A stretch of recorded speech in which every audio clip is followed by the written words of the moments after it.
सम्राट पृथ्वीराज। तो ये मूवी मैंने 3D में देखी। अब आप बोलेंगे यार ये मूवी तो रिलीज ही 2D में हुई है, तो तूने 3D में कैसे देखी? वो आपको वीडियो देखते देखते समझ आ जाएगा। तो इस वाली मूवी में आपको समझाऊंगा कि यार इस मूवी के नेगेटिव पॉजिटिव क्या थे, कि आपको मूवी देखने जाना चाहिए और एज अ हिंदू हमको इसको सपोर्ट करना चाहिए या फिर नहीं। ये कोई मूवी रिव्यू चैनल नहीं है, बट इसका कनेक्शन डायरेक्ट हमसे, हमारे फ्यूचर में जो मूवीज़ आएंगी वो कैसी बनेंगी, हम उनको सपोर्ट कैसे करेंगे उसके ऊपर है। तो इसलिए वाले मैं वीडियो बना रहा हूँ। तो इसके नेगेटिव से स्टार्ट करते हैं। जो आपको पता होगा इसके डायरेक्टर है वो चंद्र प्रकाश द्विवेदी जी हैं, जिन्होंने लेजेंडरी चाणक्य सीरियल बनाया था। और उनको देख के यार सबको, जितने भी बड़े बड़े यूट्यूबर्स हैं, सबको ये था कि यार अगर ये जुड़े हैं तो कुछ ना कुछ अच्छा रिजल्ट आएगा। और उन्होंने काफ़ी ज़्यादा उस पर डीप रिसर्च करी होगी, बट ऐसा बिल्कुल भी नहीं हुआ।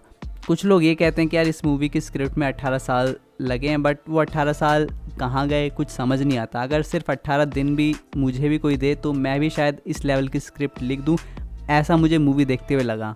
अब आप जब सम्राट पृथ्वीराज मूवी का नाम सुनते हैं तो आपके मन में क्या आता है कि हमको सम्राट पृथ्वीराज के बारे में जानने को मिलेगा, उनके बचपन कैसा था, उन्होंने शब्द बेदीबाण कैसे सीखा, जो सबसे ज़्यादा फेमस है ना। अगर किसी ने थोड़ा सा भी सुना है तो उनको ये पता होगा कि उनको शब्द बेदीबाण चलाना आता था। बट आता था तो ठीक है, बट उन्होंने सीखा कहाँ से? मूवी में कुछ भी उनके कैरेक्टर का बिल्डअप नहीं था, हमको कुछ भी नहीं बताया गया उनके बारे में। बट फिर सेकंड आता है कि चलिए उनके बारे में नहीं बताया तो हमको भारत का कल्चर, वो लड़ाई कैसे हुई, गौरी का रियल नेचर क्या था, हमको एटलीस्ट वो बताते। वो भी बिल्कुल भी मूवी में टच नहीं हुआ है। बल्कि जो गौरी था उसको स्वाभिमानी दिखाया गया कि वो मरना चाहता है, उसे जब सजा मिलती है तो कहता है कि मेरे को मार दो, मेरे को जिंदा मत छोड़ो। बट हमको जो हिस्ट्री में हिस्टोरियंस के द्वारा बताया जाता है वो ऐसा है कि वो बहुत ही ज़्यादा दोगला था, वो नाक रगड़ रगड़ के जाता था और हम लोग उसको कई बार माफ़ कर दिया। अब आप बोलोगे कि माफ़ नहीं करना चाहिए था, करना चाहिए था, तो अब उसके ऊपर बात करके कोई फ़ायदा नहीं है। बस उससे आप सीख सकते हो अपनी हिस्ट्री से। जौहर, अगर अभी आप गर्मी के जो मौसम है उसके अंदर अगर अपनी छत पे चले जाओ 12 बजे या 2 बजे के बीच में तो आपका पैर जल जाएगा। और सोचिए वहीं हमारी जो शतरानियाँ होती थी वो जौहर में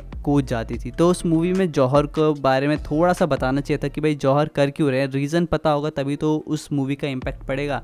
बट ऐसा बिल्कुल भी नहीं हुआ, हमको बिल्कुल भी रीज़न नहीं बताएगा कि रानी जौहर क्यों कर रही है। और जो सबसे मुझे और भी ज़्यादा गंदी चीज़ लगी वो उर्दू। मूवी में 1000 साल पहले का भारत दिखाया है। जो हमारे यहाँ जितने भी अगर मुस्लिम्स आते भी थे तो सिर्फ ट्रेड करने आते थे, तो जो दुकानदार होंगे उनको थोड़ा उर्दू आती होगी। बट जो हमारे राजा थे, जो हमारे लड़ाके थे, उनको इतनी उर्दू क्या आती होगी? बल्कि जो मूवी में हमको बहुत सारे शब्द सुनने को मिलते हैं ज़्यादातर उर्दू में सुनने को मिलते हैं। मूवी में जो गाने हैं, पहली बात तो जितने भी गाने हैं सारे एकदम बकवास हैं, आपको कुछ भी फील नहीं होता।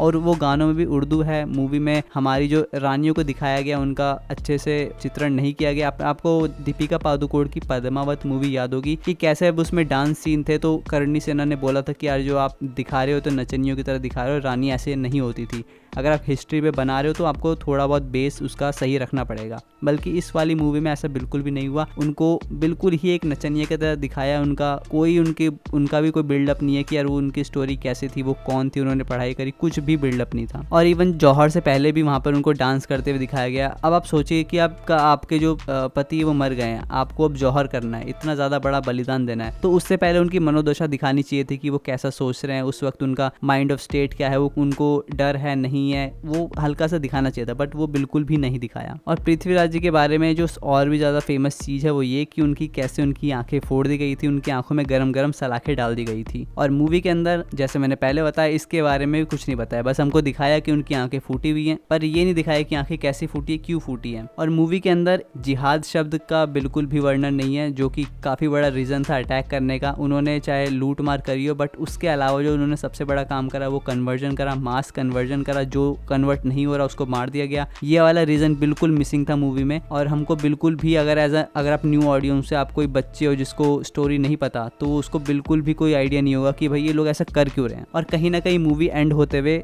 इन्वेडर्स थे जिन्होंने हम पे इतना सारे अत्याचार करे, उनकी एक पॉजिटिव इमेज बाहर निकल के आती है। अगर हिस्ट्री में आप नहीं पढ़ोगे तो आपको बिल्कुल भी नहीं पता चलेगा कि यार ये लोग अच्छे थे बुरे थे।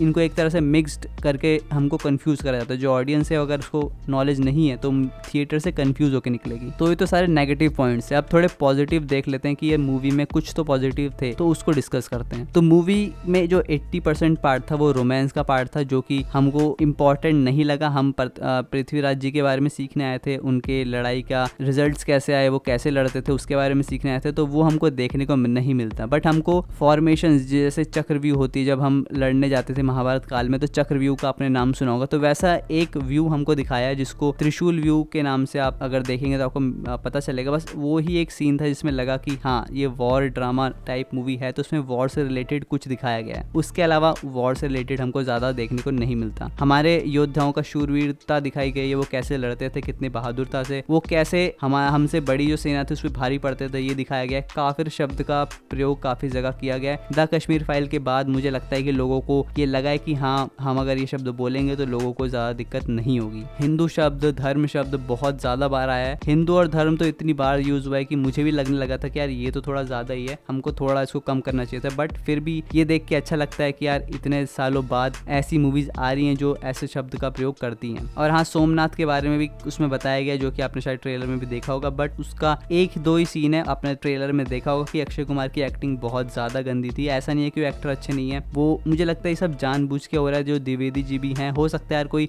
बड़ी पावर हो जो इन सबको कंट्रोल कर रही हो, क्योंकि हमको बाहर से देखने को लगता है कि यार आप लोग क्यों नहीं कर रहे। आप कोई ना कोई पावर ऐसी है जो अभी इतनी बड़ी है कि जो ऑडियंस है उनको हमसे कोई भी डर नहीं है कि यार ऑडियंस क्या करेगी, ये कहीं ना कहीं से अपने पैसे निकाल लेंगे। अभी ये अमेजोन पे जाएगी, फिर ये नेटफ्लिक्स पे जाएगी, तो इनका जितना भी इन्होंने खर्चा करा है वो सारा इनका पैसा वापस आ जाएगा, तो इनको इस बात का डर नहीं है। बट मैं आपको बताऊंगा कि यार एज अ हिंदू आपको देखने जाना चाहिए या फिर नहीं।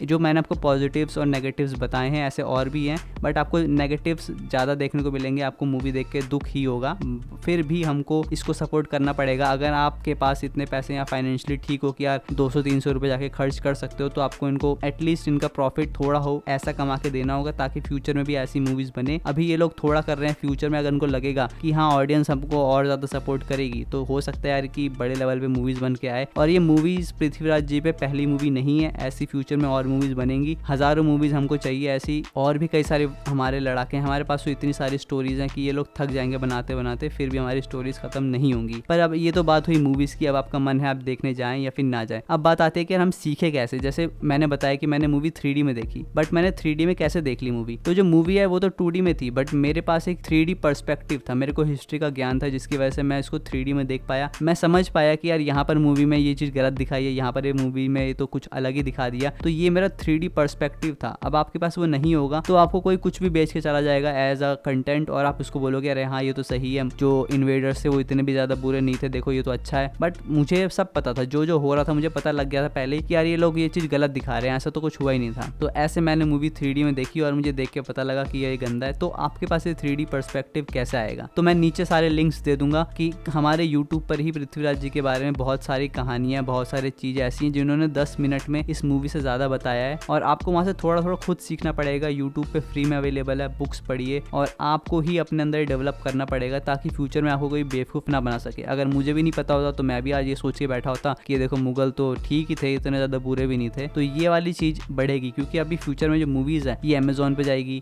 यही मूवी नेटफ्लिक्स पे जाएगी, यही मूवी टीवीज़ पे आएगी। मैं अभी टीवी देख रहा था, मैं किसी और के यहाँ गया था, वहाँ पर मैं टीवी देख रहा था, तो वहाँ पर बता रहे थे कि पीके मूवी अभी भी आती है और उसको काफ़ी अच्छा टाइम मिलता है, लाइक 8-9 बजे का, और वो उस टाइम आती है, लोग अभी भी उसको देखते हैं, इसलिए तो आ रही है। तो फ्यूचर में ये मूवीज़ भी रिपीट टेलीकास्ट पे चलेंगी और लोगों को एकदम ही गलत नॉलेज मिलेगी। तो अगर आपके छोटे भाई बहन है, आपको उनको सिखाना है, तो आप खुद तो नहीं सिखा सकते, बट आप ऐसे यूट्यूब चैनल्स में नीचे जो लिंक दे दूंगा उनके, वहाँ पर आप कुछ तो सीखोगे 10-20 मिनट की वीडियोज़ में, तो आपको थोड़ा थोड़ा बिल्ड होता रहेगा। अगर आप आज से स्टार्ट करोगे और सिर्फ 1 घंटा भी पढ़ना स्टार्ट करोगे, तो आने वाले 2-3 साल में आप बहुत ज़्यादा नॉलेज गेन कर लोगे। तो अगर आपने मूवी देखी तो अपना रिव्यू नीचे जरूर डालना, और टॉक्सिक सपोर्ट मत करना इस मूवी को आप हर जगह क्रिटिसाइज करो, पैसे दो, बट क्रिटिसाइज इतना करो ताकि इनके मेकर्स को पता लगे कि हाँ हमने जो गलती करी है वो लोगों को पता है कि हाँ आप जानबूझ के ऐसा कर रहे हो। क्योंकि देखिए मैंने फिर से कह रहा हूँ, ना ही डायरेक्टर गंदा है और ना ही जो एक्टर है वो गंदा है। द्विवेदी जी ने भी बहुत सारी मेहनत करी थी, जब वो चाणक्य जी का सीरियल लेके आए थे उनको बहुत ज़्यादा बैकलैश देखने को मिला था, लोग उनके